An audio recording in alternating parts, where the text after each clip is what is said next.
smoking after the 700th study like this. As a smoker in the 50s, on one hand, you had all of society, the government, the medical profession itself telling you to smoke. And on the other hand, all you had was the science. If you're even aware of studies like this.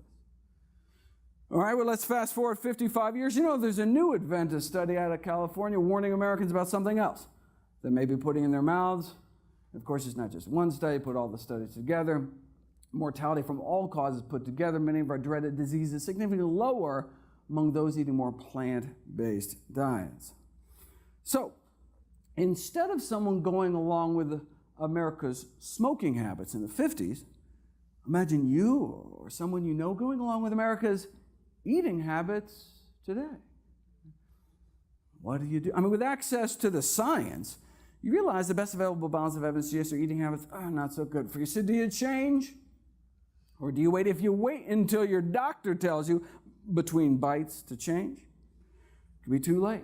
In fact, even after the Surgeon General's report came out, the American Medical Association went on record refusing to endorse it. Why? Could it have been because they were just handed a $10 million check from the tobacco industry? Maybe. So we know why the tobacco industry was sucking up, why the AMA was sucking up to the tobacco industry. Well, why weren't more individual doctors speaking up? There were a few gallant souls ahead of their time, speaking up against industries killing millions, but why not more? Maybe it's because the majority of physicians themselves smoke cigarettes. Just like the majority of physicians today continue to eat foods that are contributing to our epidemics of dietary disease. What was the AMA's rallying cry back then? Everything in moderation. Extensive scientific studies have proven smoking in moderation, oh, that's fine. Sound familiar? The food industry used the same tobacco industry tactics, twisting the science, misinformation.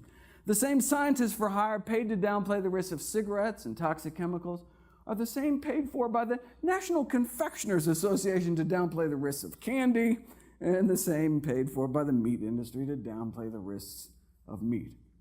Whereas animal foods and processed foods may be killing off at least 14 million people every year. So those of us involved in this kind of evidence-based nutrition revolution, we're talking 14 million lives in the balance. Maybe, plant-based nutrition should be considered kind of the nutritional equivalent of quitting smoking. But how long do we have to wait before the CDC says, don't wait for open heart surgery to start eating healthier as well? Until the system changes, we need to take personal responsibility for our own health.